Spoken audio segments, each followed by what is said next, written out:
뭐 전쟁을 일으키는 자들을 하나님이 그냥 죽게 놔두시지를 않는 거예요. 아주 놀라운 이 법칙입니다. 이 성경에만 나오는 거예요. 일반 법에서는 뭐 우리 감정하고 다르잖아요. 저렇게 악랄하게 사람을 죽여도 뭐 15년, 20년 이렇게 하니까 막 사람들이 막 댓글에 보면 막 저런 걸 뭐 당장 그냥 사형해야지 이렇게 하잖아요. 근데 하나님은 이 살인의 연속성을 방지하고 생명의 존엄성을 지켜주시려고 도피성을 지정하셨습니다. 여러분 지금 우리나라도 지금 이 분노의 수위가 너무 높아요. 언어를 사용하는 걸 보면 알잖아요. 말에 막 공격성이 묻어 있어. 말이 막 칼이에요. 사람들이 좋게 얘기해도 되는데 말의 칼입니다. 그 분노가 조정이 안 되는 거예요. 자기에게 조금만 피해가 가도 가차없이 공격받습니다.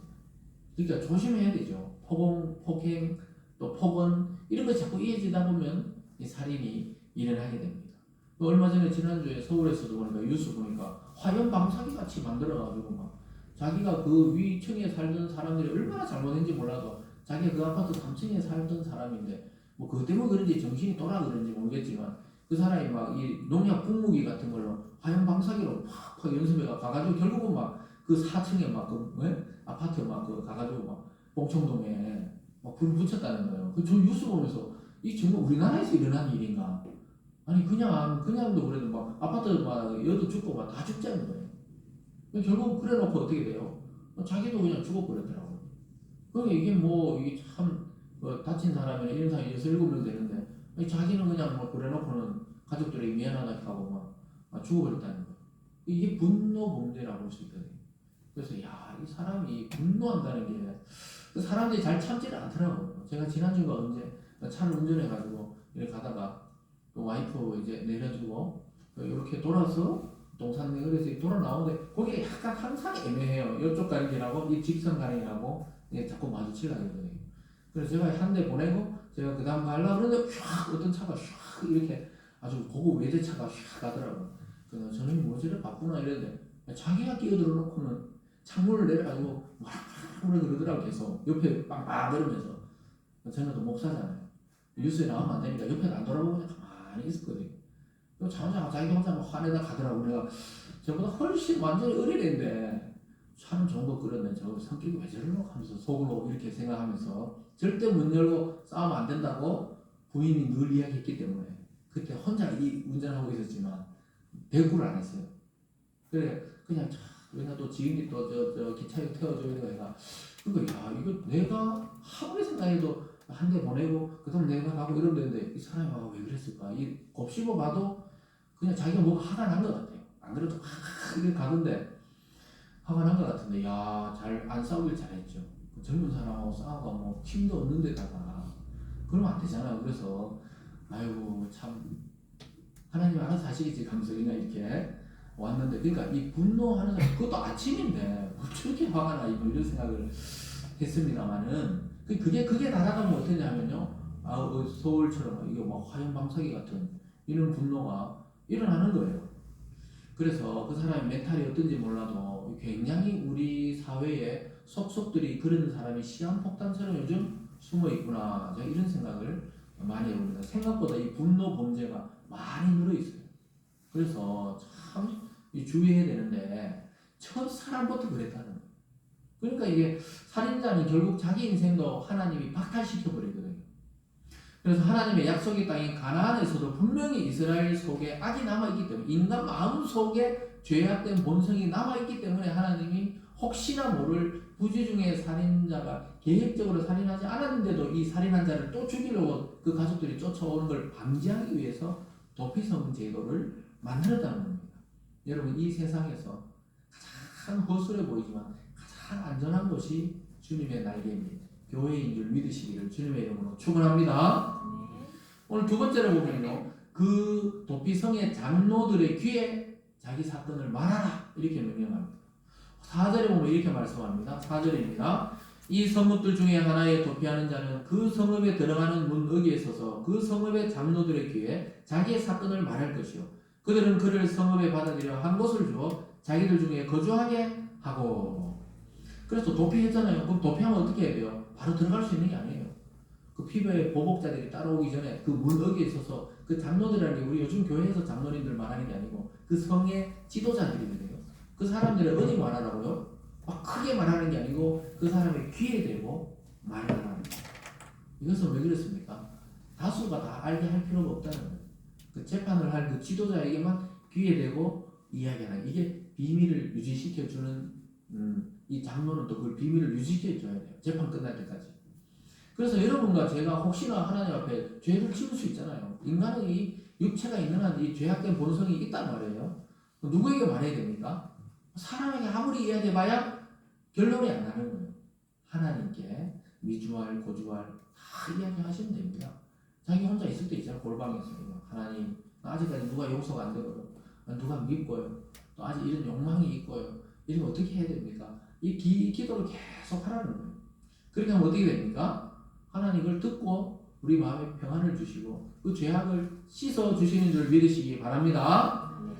그래서 하나님께 기도를 말씀드리면 됩니다. 오늘 이 장로들의 귀에 말한다니, 우리가 하나님의 귀에 말하는 게 뭡니까? 기도입니다. 기도하는 게 수시로 하세요. 그냥 수시로.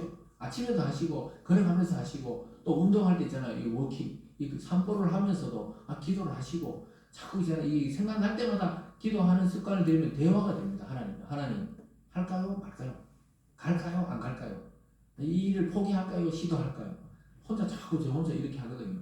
그럼 어떻게 하나님이 감동을 주시든가 아니면 감동이 없든가, 그럼 감동을 올 때까지 계속 기도를 하는 건데, 그럼 하나님이 성령을 통해 영감을 주시고 때로는 말씀을 읽으면서 답변을 주십니다. 그래서 자꾸 이거 습관을 해야 돼요. 여러분 부모님하고도 엄마들인데는 잘 이야기하잖아요. 애들이. 근데 아빠들하고는 잘 이야기 안 하는 경우가 있거든요. 저희들 세대만 해도 엄마인데 자꾸 이야기하지 아버지인데 잘 이야기 안 하는 경우가 많아요. 결혼을 해도 이 장모님인데는 잘 이야기 편하게 하지만 또 자기어른인데는 그만큼 또 편하게 이야기하기는 어렵잖아요. 이게 습관이 돼요. 근데 지인이나 지하 세대 애들 보면 막 이야기합니다. 저인데도 이야기하고 엄마인데도 얘기하고. 근데 좀 크니까 큰 애는 엄마인데 좀 중요한 이야기를 제 생각에는 깊은 이야기는 엄마에게 많이 하는 것 같아요. 이게 참 좋은 거거든요. 애들이 어느 날 입을 닫잖아요. 그때부터 이게 뭔 생각하는지 모르는 거예요. 그래서 이게 대화를 해야 되듯이 하나님도 우리에 대해서 다 알지만 우리가 하나님을 잘 모르잖아요. 대화를 자꾸 해야 되는 것입니다. 그래서 하나님의 말씀 안에 살 때 하나님이 전적으로 지켜주십니다. 그래서 이 도망자는 그 도피성 안에서 살아야 보호가 되고 자기 생명을 유지할 수 있게 됩니다. 저와 여러분이 이제 하나님의 품으로 도망왔잖아요. 이 세상에 살다가 비유하자면 이 도피성 같은 데로 교회 안으로 온 거예요. 근데 이걸 벗어나면 또 어떻게 해요? 그럼 또 자기가 책임져야 돼요. 그러니까 이 피해 보복자들이 바깥에 기다리고 있거든요.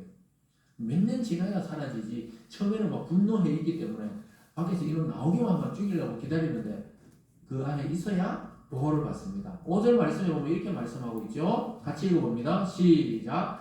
피해 보복자가 그의 뒤를 따라온다 할지라도 그들은 그 살인자를 그의 손에 내주지 말지니 이는 본래 미움 없이 부지중에 그의 이웃을 죽였습니다. 그래서 그 장로들이 그 귀에 대고 이야기했을 때 내용을 들어보고 이 사람 말이 합당하구나. 정말 나무하러 갔다가 도끼가 잘못 빠져가지고, 물론 도끼를 잘못 관리한 건 이 사람의 실수지만 저 사람을 죽이려고 한 것은 아니었구나. 그러면 보호를 해줘야 된다는 거예요. 무슨 말인지 이해하시죠? 이게 부지중에 살인한 자예요. 그런데 그걸 가정에서 만약에 이 사람을 죽이려고 일부러 산에 가가 나무하는 척 하면서 했다 이러면 또 증인들이 있거든요. 그 증인들의 말에 따라서 이 사람의 운명이 결정이 됩니다. 그래서 여러분 이 성 안에 머물기만 하면 일단 생명을 보장받듯이 저와 여러분이 아직 천국은 아니지만 우리가 영적으로는 하나님 나라에 이미 들어왔지만 아직 이 땅은 천국이 아니잖아요.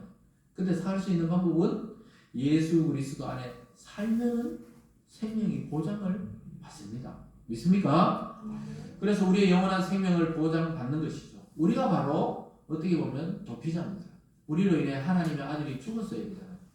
여러분 예수님이 죄가 없는데 왜 죽었습니까? 저와 여러분의 이 죄악된 본성 그리고 죄로 물든 이 인류를 구원하시기 위해서 죄 없는 자가 대신 돌아가셨다는 거예요. 그래서 그 죄 없는 자 안으로 피하는 자는 같이 죄가 없다고 인정해 주기로 하나님과 약속이 된 줄 믿습니다.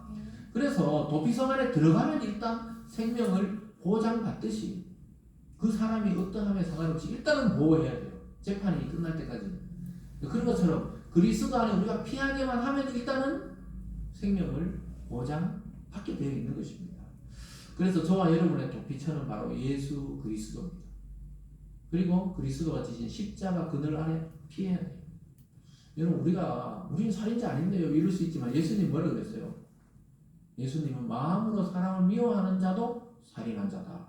예수님이 마음으로 상대를 보고 음욕을 품어도 가늠한 자다. 그 구약법보다 훨씬 강한 법이죠. 근데 여러분 살아오면서 한 번은 미워하지 않는 적 있습니까? 사람을. 나 천사야. 아무도 안 미워. 안 믿기는 뭘 안 미워, 그죠? 자기 배로 나온 자식도 말하더라 막 열받아가 막 쏟아붓잖아요. 득작 스매싱 날리고 막 이러더라고. 그래 되잖아요. 그게 미움이거든요. 그게 살인이라고. 그런 거거든요. 그래서 우리가 피해서 살 수 있는 것은 예수 그리스도밖에 없어요. 죄 없으신 예수 그리스도에게 피해야 됩니다. 그 때로는 답답하죠. 이 신앙이 없는 것보다 신앙이 자꾸 이게 깊어갈수록 답답해요. 이것도 못하고 저것도 못할 것 같고 이것도 죄인 것 같고 저것도 죄인 것 같고 자꾸 살다 보면 자꾸 신앙이 깊어지면 아무것도 할 수 있는 게 없어 보이거든요. 그래서 막 답답한 거 아닌가 이러는데 이 도피성에 있는 것이 답답해 보여도 생명을 살릴 수 있는 방법이 도피성이듯이 우리가 하나님 말씀 안에 그 말씀에 순종하는 게 때로는 답답해 보여도 그 안에 있는 게 안전해요. 우리가 부모의 잔소리 또 부모의 테두리 안에 있는 게 답답해 보이잖아요. 사실 세상에서 제일 자기를 보호하고 그래도 자기를 이해하고 마지막 자기 편이 되어줄 사람은 부모입니다. 부모. 그와 같이 하나님 아버지 우리의 영혼의 부모이신 하나님 안에서 우리는 안정을 누릴 수가 있는 것이죠. 그래서 여러분 내 인생이 내게 아니라고 인정을 빨리 해야 된다니까요. 우리 사람들은 자꾸 자기 인생이니까 내 멋대로 살고 내 자유한 대로 산다 이러는데 그래서 안 되는 거예요. 왜냐하면 우리가 우리 의지로 100% 하나님 말씀을 다 지킬 수 없거든요. 그래서 예수 안으로 그냥 들어가 버려야 돼요. 예수님이 승리한 게 내 승리가 되도록 그 안으로 들어가야 돼요. 들어가야 돼요. 그래서 여러분 일찌감치 하나님께 항복하고 내 인생이 아니고 하나님의 인생이구나 이것을 인정하는 저와 여러분이 되시길 바랍니다. 네. 오늘 마지막 세 번째로 그러면 이 살인자는 언제 해방되냐? 언제? 딱 두 가지 경우입니다. 재판을 해서 정확하게 이 사람의 고의성이 없고 죄가 없다고 인정될 때 집으로 돌아갈 수 있고 또 하나는 집으로 돌아가려고 하는데 밖에 계속 피해 보복자 이 사람 죽이려고 기다리는 자들이 있을 때는 어떻게 됩니까? 이 사람이 살아있을 때 그 당시 대제사장이 죽으면 이 사람이 죽은 것으로 간주하고 자유를 줘요. 그러니까 대제사장은 살인자가 아니지만 나이가 많아서 뭐 죽을 수 있잖아요. 그럼 자기 당대 통치하던 대제사장이 죽음으로 해서 이 사람이 사면이 되는 것입니다. 그럼 자기 집으로 돌아가는 거예요. 이게 누구를 상징합니까? 예수 그리스도를 상징해요. 그래서 히브리서 기자가 뭐라 그랬어요? 우리의 대제사장이신 예수 그리스도. 그러니까 예수님의 죽음이 간단한 문제가 아니었다니까요. 예수님이 죽으심으로 저와 여러분